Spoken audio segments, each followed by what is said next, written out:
بسم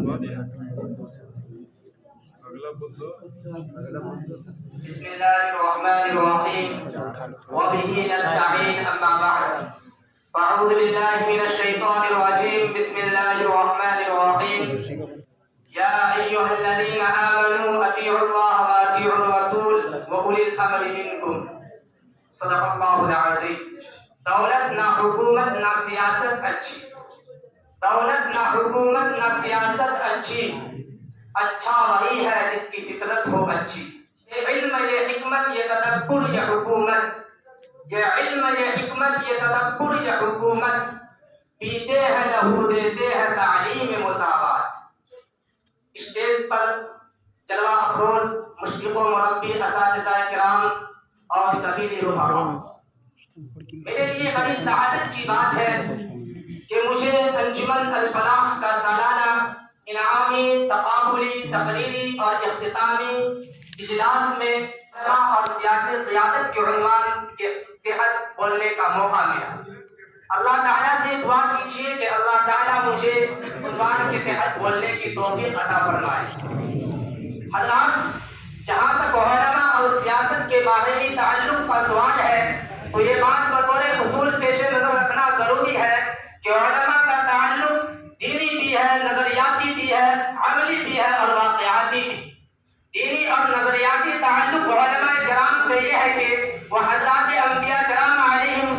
السلام کی نیابت و وراثت کی ذمہ داریاں سنبھالے ہوئے ہیں اور بخاری شریف کی ایک روایت کے مطابق جناب رسالت مآب صلی اللہ علیہ وسلم کا ارشاد گرامی ہے کہ بنی اسرائیل کی سیاسی قیادت حضرات انبیاء کرام کرتے تھے جب ایک نبی دنیا سے چلا جاتا تو دوسرا نبی اس کی جگہ آ جاتا اور فرمایا میرے بعد کوئی نبی نہیں آئے گا بلکہ خلفاء ہوں گے گویا کہ سیاسی قیادت حضرات انبیاء کرام کے منصبی فرائض میں شامل تھی اور چونکہ جناب نبی کریم صلی اللہ علیہ وسلم اللہ تعالیٰ کے آخری پیغمبر ہیں ان کے بعد کوئی نبی نہیں آنے والا ہے اس لیے ان کی سیاسی قیادت حضرات انبیاء اس لیے ان کی سیاسی قیادت خلفاء کو منتقل ہو گئی جبکہ اس وقت دنیا میں کہیں بھی اسلامی حکومت کا نظام موجود نہیں ہے اس لیے جہاں دوسرے بہت سے امور میں علماء کرام جناب نبی کریم صلی اللہ علیہ وسلم کی نیابت و وراثت کے ذمہ دار ہیں وہی امت مسلمہ کے سیاسی رہنما بھی اور یہ ذمہ داریاں وارثین نبوت ہونے کے حوالے سے علماء کرام کے کاندھوں پر ہے وہ اس بارے میں مسئول اور ذمہ دار ہے محترم سامعین سیاست کے ساتھ علماء کرام کا تعلق واقعاتی اور عملی تعلق پر بر صغیر پاکستان کی تاریخ شاہد ہے یا علماء کرام نے امت مسلمہ کی سیاسی رہنمائی جس جرأت و استقلال کے ساتھ کی ہے وہ تاریخ کا ایک روشن باب ہے حضرت مجدد البصاری رحمۃ اللہ علیہ کو دیکھ لیجیے کہ انہوں نے اس عزیمت و استقامت کے ساتھ اکبر بادشاہ کے خود ساختہ دین الہی کے خلاف جد و جہد کی اور بالآخر اسے شکست دینے میں کامیاب ہو گئے حضرت شاہ ولی اللہ دہلوی رحمۃ اللہ علیہ اور ان کے خاندان کی سیاسی جد و جہد کو ایک نظر ڈال لیجیے کہ انہوں نے مسلمانوں کے گرتے ہوئے نظام کی اصلاح کے لیے کیا کیا جتن کیے مرہٹوں کے ہاتھوں مسلمانوں کی تباہی کے آثار کو دیکھ کر احمد شاہ ابدالی کو آواز دی جس نے پانی پت کے میدان میں آ کر مرہٹوں کا زور توڑا پھر فرنگ اقتدار قائم ہونے پر شاہ عبدالعزیز محدث دہلوی رحمۃ اللہ علیہ نے اس کے خلاف جہاد کا فتویٰ دیا اور انہیں کی ہدایت و تربیت کے باعث سید احمد شہید اور شاہ اسماعیل شہید رحمۃ اللہ علیہ نے حریت کے لیے پہلا مسلح معرکہ کروایا اور اس کے بعد 1857 عیسوی کی جہاد آزادی میں علماء کرام نے قائدانہ کردار ادا کیا جس کے نتیجے میں انہیں فرنگی کے وحشیانہ انتقام کا نشانہ بننا پڑا پھر حضرت شیخ الہند مولانا محمود الحسن کی تحریک ریشمی رومال تحریک خلافت جمعیت علماء ہند اور مجلس احرار اسلام اور دیگر حوالوں سے آزادی کی جدوجہد میں علماء کرام نے قربانیوں کی تاریخ رقم کی یہ وہی علماء کرام ہیں جنہوں نے مسلمانوں کے گرتے ہوئے نظام کو ہر دور میں سنبھالا جب بھی مسلمانوں پر اور اسلام پر کسی طرح کی آنچ آئی تو مسلمانوں نے آگے بڑھ کر ان کا ڈٹ کر مقابلہ کیا لیکن آج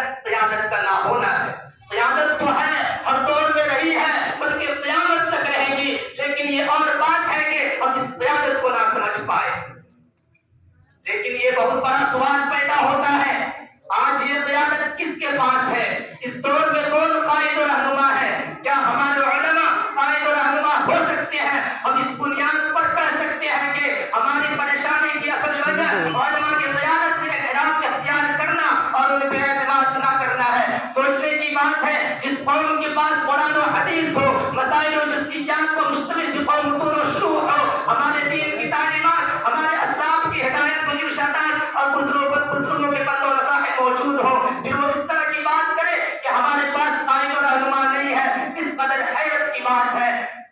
لیکن افسوس پر افسوس، آج سیاست کے نام پر کیا ہو رہا ہے؟ کسی سے ڈھکی چھپی بات نہیں ہے۔ جو سیاست کے میدان میں اور سیاست کے نام پر دھون کا لبادہ اوڑھ کر اترتے ہیں، وہ ہمارے قائد و رہنما نہیں ہو سکتے۔ لیکن اس کے باوجود مسلمانوں کا حال یہ ہے کہ سیاست کے شاطر کھلاڑیوں پر مرے جا رہے ہیں۔ آخر میں اس شعر کے ساتھ اپنی بات ختم کرتا ہوں۔ یہ جگنوں کی قیادت چلنے والے لوگ تھے کل وہ چراغ کے مانند جلنے والے لوگ، ہمیں بھی وقت نے پتھر صفت بنا ڈالا، ہمیں بھی وقت نے پتھر صفت بنا ڈالا، ہم ہی ہے وہ موم کی صورت پگھلنے والے لوگ، ہم ہی نے اپنے چراغوں کو پامال کیا، ہم ہی نے اپنے چراغوں کو پامال کیا، ہم ہی ہے اب کفے افسوس ملنے والے لوگ۔ ستم یہ ہے کہ وہ ہمارے صفوں میں شامل ہے، چراغ بجھتے ہی خیمہ بدلنے والے لوگ۔ ہمارے دور کا فرعون تو رکتا ہی نہیں، ہمارے دور کا فرعون تو رکتا ہی نہیں، کہاں چلے گئے ہماری فکر کرنے والے لوگ؟ وما توفیقی الا باللہ۔ اب اس کے بعد صادق اللہ